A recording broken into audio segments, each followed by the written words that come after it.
le chômage partiel a permis de maintenir les emplois. Donc il faut savoir qu'il y a 2,4 millions de salariés qui sont encore en chômage partiel. Donc le chômage partiel plus les aides de l'État qui ont été à hauteur de 500 milliards ont permis de limiter la casse. Et là, comme quoi l'argent magique, ils ont réussi à le trouver, l'État, pour financer le capital, mais par contre pour le social, ils n'ont toujours pas réussi à trouver le portefeuille. Bon, par contre, pour le nombre de PSE, donc les PSE, c'est ce qu'ils appellent le patronat des plans de sauvegarde à l'emploi. Donc c'est assez marrant, si je puis m'exprimer ainsi, parce que c'est les plans de sauvegarde à l'emploi qui suppriment des emplois pour sauvegarder les autres emplois restants.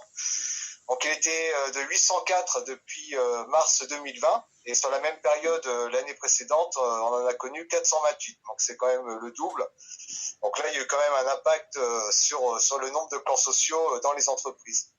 Et dans ces PSE, ne rentrent pas en compte les fins de contrat pour les CDD, les fins de mission intérim et tout autre contrat précaire comme les contrats de professionnalisation et aussi également ce qu'on constate de plus en plus dans les entreprises, c'est les ruptures conventionnelles individuelles mais aussi collectives. Les ruptures conventionnelles collectives donc, ont pu être mises en place par le gouvernement actuel.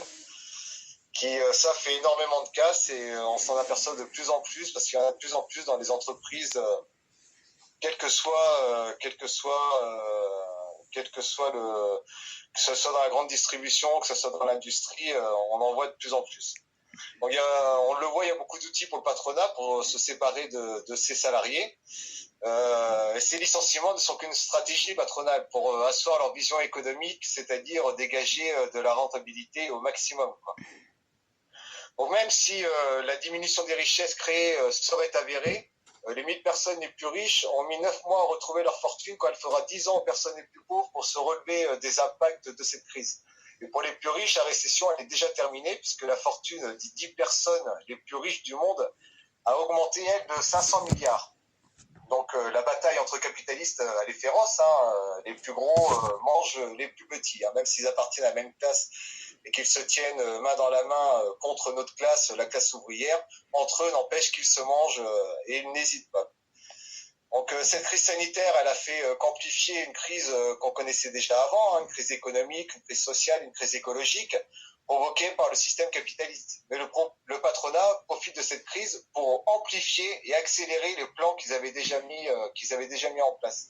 Comme dans le commerce, par exemple, là, on voit Carrefour, Auchan qui met en place des plans sociaux, alors qu'eux n'ont pas du tout connu de restrictions, de fermeture pendant cette crise sanitaire. Même au contraire, ils ont connu une augmentation des ventes. Ou alors encore plus flagrant, Sanofi, où ils ont versé 4 milliards d'euros aux actionnaires et en même temps, ils suppriment des emplois. Donc il y a un proverbe capitaliste qui dit il ne faut pas gâcher une bonne crise. C'est une opportunité pour le patronat de dégager plus de bénéfices en supprimant de la masse salariale ou en mettant en place des nouveaux modes de travail comme la polyvalence, l'automatisation ou la dématérialisation. Donc la polyvalence, c'est avant un ouvrier, un employé faisait un métier bien défini et maintenant il va en faire 2 ou 3 métiers différents. Il va remplacer son collègue quand il est en repos, quand il est en congé. Ça, c'est des choses qui se mettent de plus en plus en place et qui s'est accélérée pendant la crise sanitaire. L'automatisation ou la grande distribution, par exemple, avec les caisses automatiques, où on avait des hôtesses de caisse pour encaisser les clients. Et d'ailleurs, on le voyait pendant la crise sanitaire, ça permettait d'avoir un lien social avec la population. Et là, ils rentrent à fond dedans avec Géant Casino qui ouvre ses magasins le dimanche après-midi où il n'y a plus personne pour encaisser, c'est que des caisses minutes. Et ils rentrent vraiment rapidement dedans depuis cette crise sanitaire, quoi. Et la dématérialisation, ça c'est tout ce qu'on connaît, par exemple avec Amazon où c'est des achats par Internet. Donc le manque de nouveaux marchés et de débouchés économiques pour la classe bourgeoise pousse à la précarisation grandissante de la classe ouvrière, avec la baisse des salaires par les accords de performance collective, donc c'est les APC, c'est ce qu'on appelle comme ça. C'est mis en place aussi par le gouvernement actuel qui permet de faire baisser les salaires si on a un accord d'entreprise signé par les organisations syndicales. On peut faire baisser les salaires des salariés sans qu'ils aient leur mot à dire. Évidemment, le chômage et aussi les contrats courts s'ils veulent augmenter leurs profits. Donc ça, c'est pour le privé, mais les services publics ne sont pas en reste, hein, parce que faut savoir que sous Sarkozy, déjà, il y avait 85 000 emplois qui étaient supprimés. Sous Hollande, il y en avait entre 10 et 20 000. Et en 2021, on en est déjà à 4 200. Donc si vous faites le calcul, si on continue comme ça, à la fin de l'année, on aura 15 000 emplois supprimés dans la fonction publique. Alors, il n'y a pas de suppression d'emplois dans tous les ministères comme les autres. Hein. Il n'y a pas de suppression d'emplois à l'intérieur et à la justice, contrairement à l'hôpital ou à l'éducation, qui sont pourtant indispensables pendant ces crises sanitaires. Quoi. Donc, on enlève du social, mais on met plus de répression. Donc, les services publics, pourtant, sont un filet de protection contre l'impact de la crise sanitaire, et notamment pour les plus précaires. Et le gouvernement lui-même, il s'est réjoui que la France résistait mieux à ces effets dévastateurs. Mais pourquoi il résiste mieux? C'est parce que justement, nous, on a du social beaucoup plus présent que dans les autres pays. Donc la population, elle a été moins touchée que dans d'autres pays, quand nous avons justement ces services publics pour réduire l'impact des inégalités. Et ce constat du président de la République, il pourrait être risible si la situation n'était pas aussi dramatique. Mais lui et ses prédécesseurs n'ont eu de cesse que de réduire les effectifs, de fermer les classes, de fermer des lits d'hôpitaux, de fermer des postes, des gares, sous prétexte justement que ce fameux argent magique n'existait pas. Donc c'est ce que je vous disais tout à l'heure, c'est l'argent magique pour le capital, il existe bien, mais par contre l'argent magique pour le social, là il n'existe plus, quoi. Donc c'est assez curieux quand même de s'applaudir d'un gouvernement qui s'applaudit qu'on a moins d'effets de la crise sanitaire sur notre population, alors que lui-même casse justement ces gestes barrières, si je puis m'exprimer ainsi. Donc il y a des exemples dans l'histoire de notre pays qu'on connaît sur des plans sociaux et puis des luttes. Donc j'ai fait quelques exemples qui ne sont pas exhaustifs, il y en a eu beaucoup plus. Donc depuis les années 60 au moins, les luttes contre les licenciements, les suppressions de postes et les plans sociaux dans les entreprises, ils s'enchaînent avec une résistance ouvrière qui lutte pour ne pas être réduit à une vulgaire variable d'ajustement. Les ouvriers ne sont pas juste une ligne comptable sur leur compte d'exploitation. Donc avec les LIP, en 1973, où face à leur fermeture d'usine et au licenciement de 480 salariés, les salariés décident de s'organiser et ils ont montré, les LIP, à la population et au patronat que la classe ouvrière n'allait pas laisser détruire leur outil de travail sans bouger. Donc ces ouvriers se sont auto-organisés, ils ont décidé de relancer les machines pour continuer à ce qu'ils savent faire de mieux, c'est-à-dire fabriquer des montres. Et leur mot d'ordre à l'époque, c'était « on fabrique, on vend et on se paye ». Donc ça, pour nous, c'est quelque chose qui nous parle énormément, quoi, parce que ce sont les salariés qui fabriquent les richesses de l'entreprise et c'est aussi les salariés qui les vendent et ça devrait être aussi les salariés qui se payent.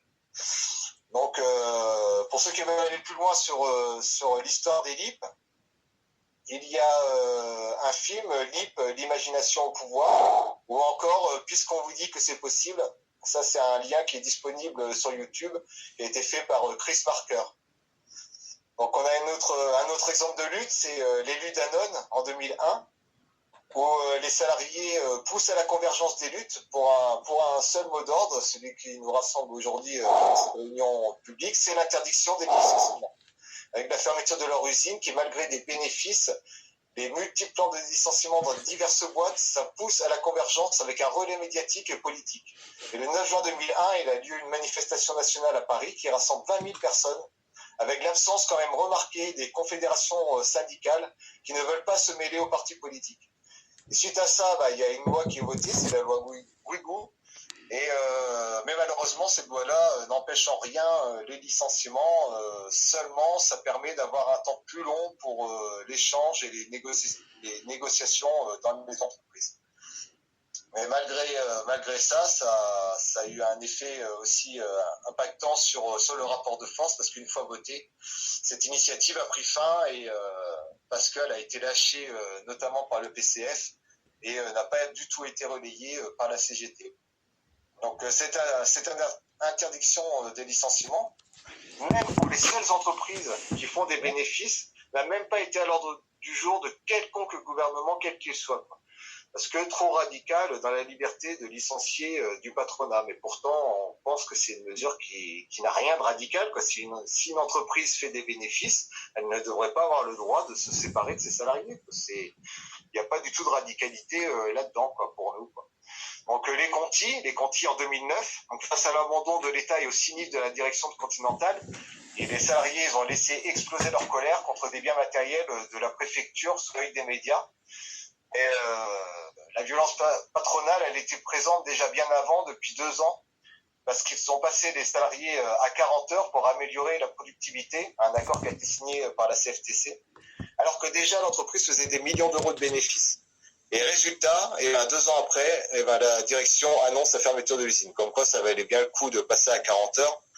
Et suite aux dégâts matériels qui ont été faits par les salariés à la préfecture, les salariés sont traînés devant les tribunaux pour saccage et dégradation.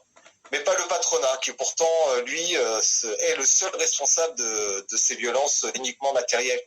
Il faudra juste attendre 2016 pour que la justice donne raison aux Conti et invalide le plan social. Et 29 millions seront reversés aux 683 salariés pour dommages et intérêts. Mais ces millions, ça cache pas quand même une vraie casse des ouvrières et des ouvriers, parce qu'il y a quand même eu 14 suicides, 300 divorces dans le rang de ces salariés qui sont mobilisés. Et là, ça démontre, s'il le fallait encore, que la violence, de quel côté elle est. Est-ce qu'elle est du côté des salariés qui dégradent quelques ordinateurs à la préfecture, ou du côté d'un patronat qui n'hésite pas à jeter les gens comme ça en pâture, et pour aller, pour certains, jusqu'au suicide. Et localement, il y a eu des luttes aussi assez victorieuses, comme la librairie des Volcans. Donc, la librairie des Volcans, c'est en 1974. Il y a un couple de libraires indépendants qui crée la librairie des Volcans. C'est vendu à plusieurs reprises après leur départ en retraite, et tout se gâte en 2005 lorsque le groupe allemand Bertelsmann s'empare des manettes et applique les méthodes de France Loisirs à cette librairie spécifique et indépendante où on fidélise autrement. Évidemment, France Loisirs, ça n'a pas du tout les mêmes rapports de vente avec ses clients qu'une librairie indépendante et spécifique. Mais ils n'ont pas voulu écouter les salariés. Donc en 2013, la librairie a été mise en liquidation judiciaire avec ses 33 salariés. Il n'y a eu aucun repreneur. Et suite à ça, les salariés ils ont décidé de s'organiser entre eux et de créer une SCOP. Donc une SCOP, c'est une société coopérative de production. Et malgré des avis négatifs, notamment de la CCI qui leur disait que le plan n'était pas viable et qu'il valait mieux qu'ils laissent tomber, et ils ont continué et ils n'ont pas lâché, et avec leurs indemnités de licenciement et des soutiens de toutes parts, notamment des anciens clients, et ils ont réussi à se lancer. Et aujourd'hui, on constate que la librairie des Volcans, elle est en bénéfice, elle est même dans le top vente national, quoi. Donc, et elle a même racheté une librairie à Rion. Donc ça démontre une fois de plus que qui sont les mieux placés pour contrôler et gérer l'entreprise, ce sont les salariés.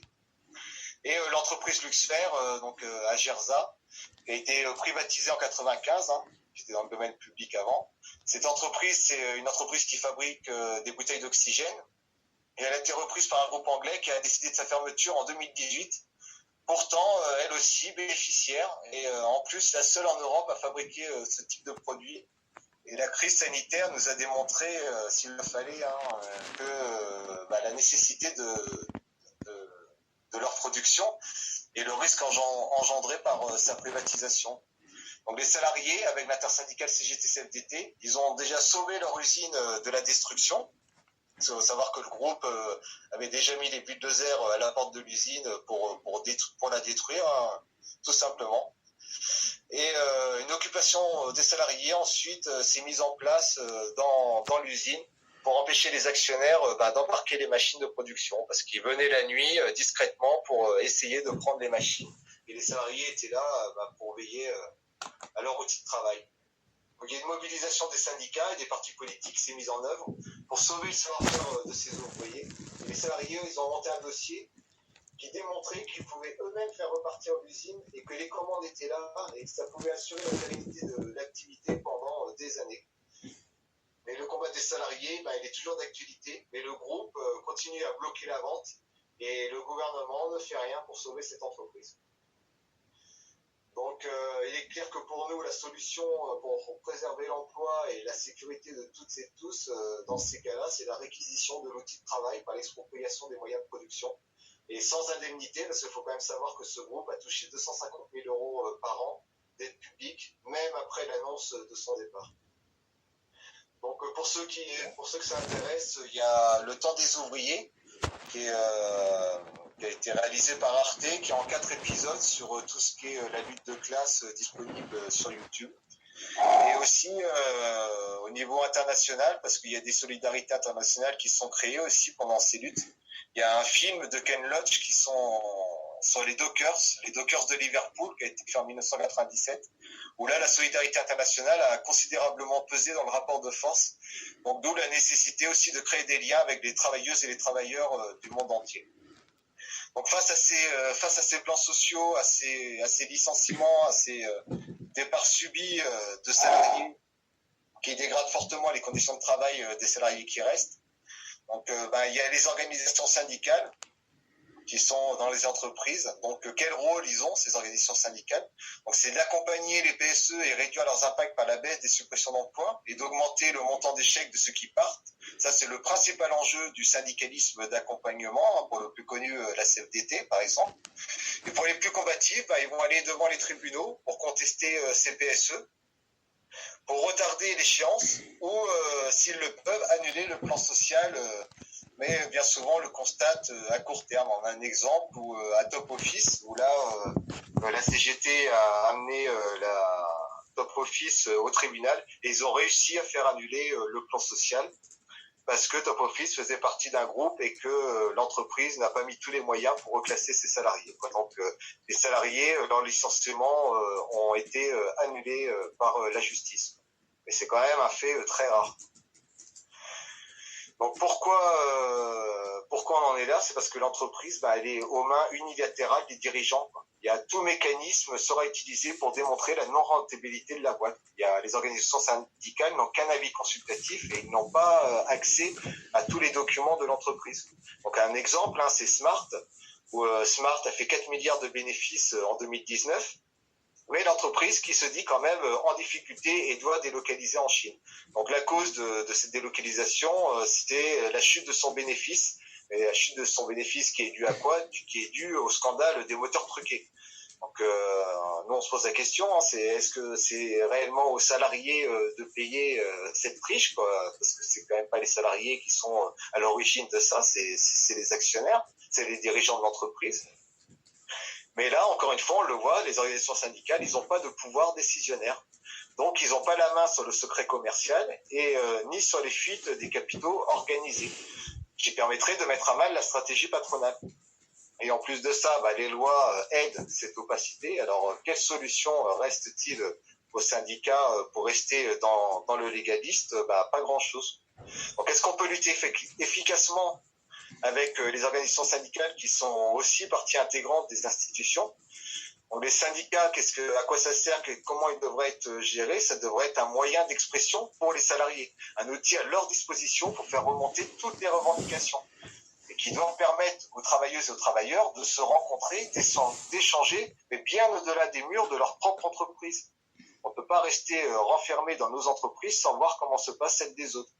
Le patronat, lui, il est toujours uni contre notre classe. Donc, alors, les intérêts, eux, ils sont communs. Mais nous, on constate quand même une division des organisations syndicales. Il y a beaucoup d'organisations syndicales. Et en plus de ça, il y a un syndicalisme d'accompagnement qui monte et qui affaiblit le rapport de force, voire parfois le casse complètement. Surtout quand le patronat, il joue, ça ils savent très bien le faire, le chantage à l'emploi. C'est-à-dire, si vous ne signez pas le PSE, au lieu de 200 suppressions d'emplois, il y en aura 400. Quoi. Donc là, le syndicaliste d'accompagnement, il signe et derrière, les salariés, ils ne savent plus comment gérer et comment mener la bataille. Mais on peut aussi se poser la question, c'est est-ce que les directions syndicales sont dans cette optique de la construction d'un rapport de force global, interprofessionnel et national, qui pourtant serait la seule solution pour gagner le bras de fer contre le capitalisme. Et ça, sincèrement, on peut en douter. Donc, il y a un exemple très récemment, les TUI. Donc, les TUI, c'est un groupe de voyagistes qui, là, malheureusement, encore démontré que des salariés, donc les TUI, qui sont victimes d'un PSE dans leur boîte, ils veulent justement créer cette convergence avec un mot d'ordre, l'interdiction des licenciements. Et mis à part le syndicat solidaire au niveau national, il n'y a aucune direction syndicale qui n'a embrayé et faire de cette convergence une réalité. Donc il y a eu une manifestation nationale le 23 janvier, qui quand même a réussi, malgré les contraintes de la crise sanitaire, à réunir plus de 2000 personnes à Paris. Mais imaginez si les confédérations les plus combatives avaient mis toutes leurs forces dans la bataille, au lieu de contrer cette manifestation en appelant le 4 février. Dès qu'ils se sont aperçus qu'il y avait une manifestation de la base le 23 janvier, ils se sont empressés pour faire une manifestation le 4 février sur le même mot d'ordre, sur les licenciements. Donc on se pose la question de leur stratégie. Et une chose aussi qui pèse sur les organisations syndicales, c'est l'indépendance financière des organisations syndicales vis-à-vis du patronat et de l'État, qui pour nous doit être un préalable. Ce qui voudrait couper le bras de celui qui vous nourrit. Donc il y a l'argent des formations et des autres commissions paritaires qui est un véritable poison, où on constate que la lutte des places a remplacé la lutte des classes. Donc pour nous, il est important qu'un véritable pouvoir de contrôle et de décision dans les entreprises, par les travailleuses et les travailleurs, ayant comme haut-parleur leurs représentants élus démocratiquement, mais avec des décisions prises par l'ensemble lors d'assemblée générale. Pour nous, c'est une nécessité. On ne peut pas accepter dans une entreprise que des responsables syndicaux signent des PSE dans le dos des salariés. C'est juste impensable et ça décrédibilise complètement les organisations syndicales. Donc la sauvegarde des emplois aussi, on pense que c'est important, ne doit pas passer non plus par un protectionnisme complètement aveugle. Les directions syndicales, ils ont pris la fâcheuse habitude d'expliquer aux patrons comment et où il faudrait investir dans l'intérêt de la nation ou de l'entreprise. Donc les investissements d'aujourd'hui sont les emplois de demain, produire en France, etc., etc. Et ils se gardent bien de remettre en cause le droit des patrons à décider de nos vies. Ou alors ils en appellent à l'État pour pallier au manquement des capitalistes, comme si celui-ci n'était pas déjà au service des capitalistes. Pourtant, il n'y a aucun patriotisme d'entreprise ou de production, produire français, consommer français, qui permettra aux exploités d'en finir avec la loi du profit. Aucune nationalisation effectuée par un gouvernement bourgeois, et qui plus est avec des indemnités de rachat versées aux actionnaires, ne pourra jamais résoudre le problème du chômage de façon radicale et définitive. Donc nous, au NPA, on a des revendications face à ça, mais le jour d'après, il est possible que si nous sortons du système capitaliste et que nous mettons en place une société nouvelle basée sur une répartition équitable des richesses, une gratuité des biens essentiels et une égalité de toutes et de tous. Donc il y en a certains qui ont cru que le capitalisme tomberait tout seul ou se réformerait. Donc le jour d'après, selon Macron, comme il l'a dit, après la crise sanitaire, mais les exemples actuels démontrent une nouvelle fois que, bien sûr que non. Il est illusoire de croire que le patronat voudra partager ses richesses équitablement. Donc nos revendications, c'est déjà le partage du temps de travail. Une réduction du temps de travail sans perte de salaire. C'est une solution dans les entreprises pour déjà améliorer les conditions de travail et aussi améliorer la vie sociale et familiale.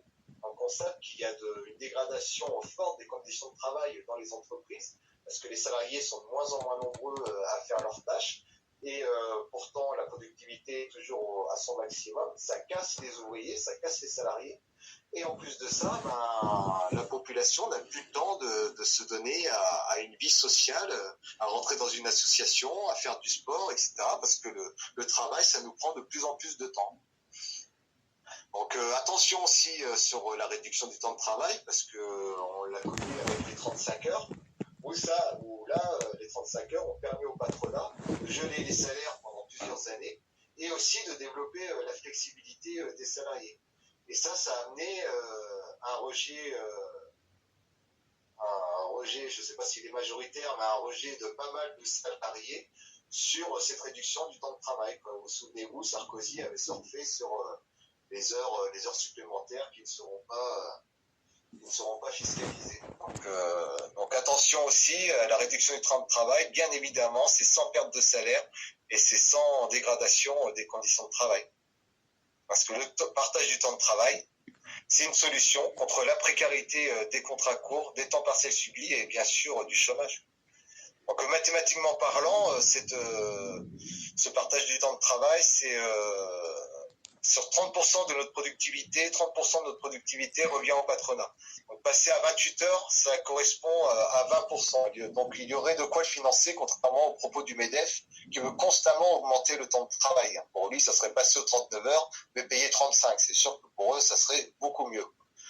Bon, il y a aussi l'expropriation, hein, comme on le parlait tout à l'heure pour les luxuaires, l'expropriation et le contrôle par les ouvriers des entreprises qui licencient alors qu'ils font des bénéfices, donc, comme l'exemple des luxuaires que nous avons vu plus haut. L'interdiction des licenciements en posant la question sur qu'est-ce qu'on produit, comment on le produit et avec qui on le produit. La question de la démocratie dans les entreprises, la propriété des outils de production, les contraintes environnementales, toutes ces questions doivent être en lien avec, bien entendu, les travailleuses et les travailleurs, mais pas que, en lien également avec des citoyens qui vivent autour des entreprises. On l'a vu encore avec le désastre de Lubrizol à Rouen, où bien évidemment, dans des entreprises aussi dangereuses, il faut absolument que les travailleuses et les travailleurs, mais également les citoyens, soit dans la boucle des décisions de la production. Donc pour la construction de ce mouvement à l'échelle nationale, il est indispensable d'engager ou de poursuivre la construction de la mobilisation au niveau des entreprises, voire des établissements frappés par les suppressions d'emplois. Et simultanément, il importe de prendre aussi des initiatives pour coordonner les équipes syndicales et militantes acculées au même plan patronaux. On connaît tous la même situation, quel que soit le secteur d'activité touché auquel elles appartiennent, en le faisant au niveau des localités, des régions et du pays entier, en saisissant chaque fois que l'occasion se présente la possibilité de prendre appui sur toute entreprise en capacité d'une force d'impulsion et d'entraînement pour ce mouvement. Et dans cette perspective, une seule manifestation, bien sûr, ne suffira pas. Donc le slogan interdiction des licenciements, ça suppose un certain degré de conscience et de combativité parmi les travailleuses et les travailleurs, mobilisés contre la perte de leur emploi. Et il surgit généralement lorsque des militants anticapitalistes, révolutionnaires, le défendent comme une contrainte que pourra imposer notre classe au patron dans le cadre de mesures transitoires. L'établissement d'un tel rapport de force nécessite un travail préalable et patient de conviction, d'abord auprès des salariés directement menacés, mais plus généralement auprès de l'ensemble des travailleurs, pour combattre l'idée selon laquelle le chômage serait normal et les licenciements inévitables. Donc on l'a vu avec les exemples cités plus haut, les mots d'ordre d'interdiction des licenciements, de répartition du travail entre toutes et tous, de réduction du temps de travail à 28 heures sans baisse de salaire, de levée du secret commercial, d'expropriation sans indemnité, de réquisition sous contrôle ouvrier. Ce sont des mots d'ordre encore très minoritaires dans le monde ouvrier. Sans cesse, nous devons chercher à populariser de telles revendications transitoires, car ce ne sont pas les directions syndicales et politiques réformistes qui le feront à notre place. Pour en revenir à l'appel de PUI, ça démontre bien que les directions syndicales et politiques réformistes, ils ne le feront pas à notre place. Mais par contre, par la pression de nos bases, de la base, de nombreuses organisations, des fédérations, des unions départementales, des unions locales, des syndicats, notamment à la CGT, ils ont signé l'appel. Et c'est bien dans notre pouvoir, et nous avons les moyens de les faire fléchir. Pour le maintien intégral de l'emploi, c'est aux actionnaires d'assumer. Et s'ils refusent, alors il faudra imposer l'expropriation du groupe sans indemnité ni rachat, sous contrôle des travailleurs et de la population, et sans rien attendre des politiciens bourgeois. Cette voie du contrôle ouvrier suppose que les travailleurs engagent l'affrontement avec les patrons par la grève, l'occupation des entreprises et la mise en place de formes d'auto-organisation suffisamment développées à une échelle locale, comme des comités d'usine, et si c'est possible, à une échelle plus large, avec des coordinations de comités. Puis aussi, également, à une échelle internationale. Donc, dans cette période où le patronat a le dessus dans le rapport de force global entre les classes, l'enjeu, il est énorme. Et notre rôle d'organisation révolutionnaire, c'est de proposer, en tout cas à toutes celles et tous ceux qui veulent se battre, de se regrouper et de retrouver ensemble le chemin des luttes gagnantes. Voilà, j'en ai fini. Merci